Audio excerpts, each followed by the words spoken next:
ഞാൻ നോക്കുമ്പോൾ ഉണ്ടല്ലോ, ഇത് ആമസോണിൽ വിൽക്കാൻ വെച്ചിട്ടുണ്ട്. സംഭവം ചില്ലറക്കാരനല്ല കേട്ടോ. ഞങ്ങളുടെ ബീച്ചിലൂടെ നടക്കുമ്പോൾ കോമൺ ആയിട്ട് ഞങ്ങൾക്ക് കിട്ടുന്ന ഒരു സംഭവമാണ് ഇത്. ഞങ്ങളിവിടെ കണ്ണാമ്പെട്ടി എന്ന് പറയും, മലയാളത്തിൽ ഇതിനെ കണവ നാക്കെന്നൊക്കെ പറയും കേട്ടോ. അതായത് കട്ടിൽ ബോണെന്നൊക്കെ പറയും. എല്ലാവരും പറയുന്നത് ഇത് കണവയുടെ അകത്തുണ്ടെന്നാണ്. പക്ഷേ എനിക്ക് എൻ്റെ വീട്ടിൽ ഉപ്പ ചെറുപ്പത്തിൽ കുറേ കണവയൊക്കെ പിടിച്ചുകൊണ്ട് വന്നിട്ടുണ്ട്. പക്ഷേ അതിലൊന്നും ഞാൻ ഒരിക്കലും ഈ സംഭവം കണ്ടിട്ടില്ല. അപ്പോൾ നോക്കുമ്പോൾ എന്താണെന്ന് വെച്ചാൽ ഈ കണവ, നമ്മളിവിടെ കാണുന്ന കണവ എന്ന് പറയുന്നത് കൂടുതലും സ്ക്വിഡ് എന്ന് പറയുന്ന ടൈപ്പാണ്. ദ്വീപിലൊക്കെ കടലിൽ തന്നെ മറ്റേ കണവയുണ്ട് കേട്ടോ. കടലിൽ തന്നെ വേറൊരു ടൈപ്പ് കണവ ഉണ്ട്, അതാണ് കട്ടിൽ ഫിഷ് എന്ന് പറയുന്നത്.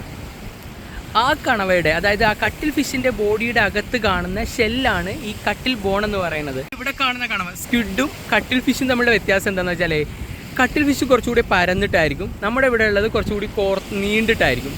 ഓക്കെ, അതാണ് ഇവരെ കാണാനുള്ള ഷേപ്പിലുള്ള ഡിഫറൻറ്റ് എന്ന് പറയുന്നത്. പിന്നെ നമ്മുടെ ഇവിടെ സ്ക്വിഡിൻ്റെ അകത്ത് ഇങ്ങനെയുള്ള സംഭവം ഉണ്ടാവത്തില്ല, കട്ടിൽ ഫിഷിൻ്റെ അകത്ത് ഇതുണ്ടാവും.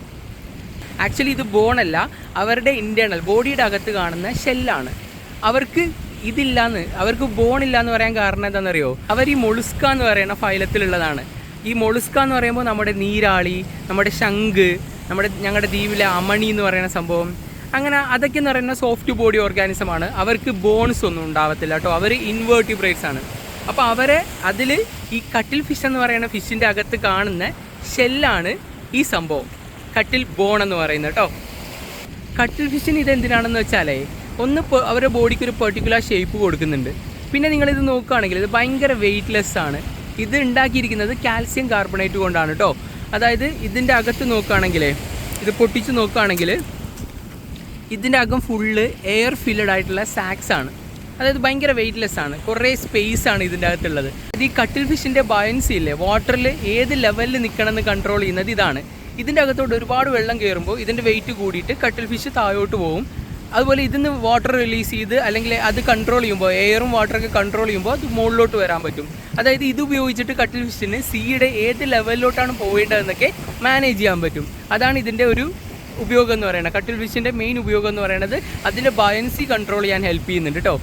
എന്നിട്ട് ഈ കട്ടിൽ ഫിഷ് ഡെഡ് ആയി കഴിയുമ്പോൾ, അല്ലെങ്കിൽ ഏതെങ്കിലും ജീവികൾ അറ്റാക്ക് ചെയ്ത് കഴിയുമ്പോൾ അതിൻ്റെ ബാക്കിയുള്ള ബോഡി പാർട്ടൊക്കെ ഡീഗ്രേഡ് ആയി പോകും. പക്ഷേ ഈ സംഭവം ഉണ്ടല്ലോ, ഇതിനൊന്നും സംഭവിക്കത്തില്ല. ഇത് കാൽസ്യം കാർബണേറ്റ് ആണല്ലോ. ഇത് വാട്ടറിലൂടെ ഫ്ലോട്ട് ചെയ്ത് വന്നിട്ട് ഇതുപോലെ ഞങ്ങളുടെ തീരങ്ങളിലൊക്കെ എത്തും. എന്നിട്ട് ഇവിടെ നിന്നാണ് നമുക്കിത് കിട്ടുന്നത്. നമ്മളിത് എടുത്തുകൊണ്ട് പോയിട്ട് ഇതിന് മൾട്ടിപ്പിൾ യൂസേജ് ആണ് കേട്ടോ. ഇവിടെ നോർമലി യൂസ് ചെയ്യുന്നതെന്ന് വെച്ചാൽ ഇത് ഭയങ്കര കാൽസ്യം റിച്ച് ആയതുകൊണ്ട്, കാരണം വെള്ളപ്പൊടിയാണ്. ഇത് നമ്മൾ ലവ് ബേർഡ്സിനൊക്കെ അല്ലെങ്കിൽ കോഴിക്കൊക്കെ കൊടുക്കും. കാരണം എഗ്ഗ് പ്രൊഡക്ഷൻ കൂടാൻ വേണ്ടിയിട്ട്, കാൽസ്യം കിട്ടാൻ വേണ്ടിയിട്ട് കൊടുക്കും. പിന്നെ ചിലരിത് പാത്രത്തിലൊക്കെ കരി പിടിച്ചിട്ടുണ്ടെങ്കിൽ അത് റിമൂവ് ചെയ്യാൻ ഉപയോഗിക്കും. അയൺ ബോക്സിൽ നല്ലോണം കരി പിടിച്ചിട്ടുണ്ടെങ്കിൽ അത് റിമൂവ് ചെയ്യാൻ ഉപയോഗിക്കും. ഗ്ലാസ് ക്ലീനിങ്ങിന് ഉപയോഗിക്കും. പിന്നെ വ്യാവസായികമായിട്ടാണെങ്കിൽ അതുപോലെ തന്നെ മറ്റേ ഗോൾഡ് പ്രൊഡക്ഷൻ്റെ സമയത്തൊക്കെ മോൾഡൊക്കെ ആയിട്ട് ഇതിനെ ഉപയോഗിക്കുന്നുണ്ട്. അങ്ങനെയൊക്കെ ഇതിന് മൾട്ടിപ്പിൾ യൂസേജ് ആണ് കേട്ടോ. ഇതിനെ ഞങ്ങളുടെ ഇവിടെ കണ്ണാമ്പെട്ടി എന്ന് പറയും, മലയാളത്തിൽ കണവ നാക്കെന്ന് പറയും, ഇംഗ്ലീഷിൽ കട്ടിൽ ബോണെന്നും പറയും കേട്ടോ. ലക്ഷദ്വീപിലുള്ള വെറൈറ്റി വീഡിയോസുമായിട്ട് വീണ്ടും കാണാം കേട്ടോ. നമ്മുടെ ചാനലൊന്ന് സബ്സ്ക്രൈബ് ചെയ്യട്ടോ, ലൈക്ക് ചെയ്യുക, ഷെയർ ചെയ്യട്ടോ.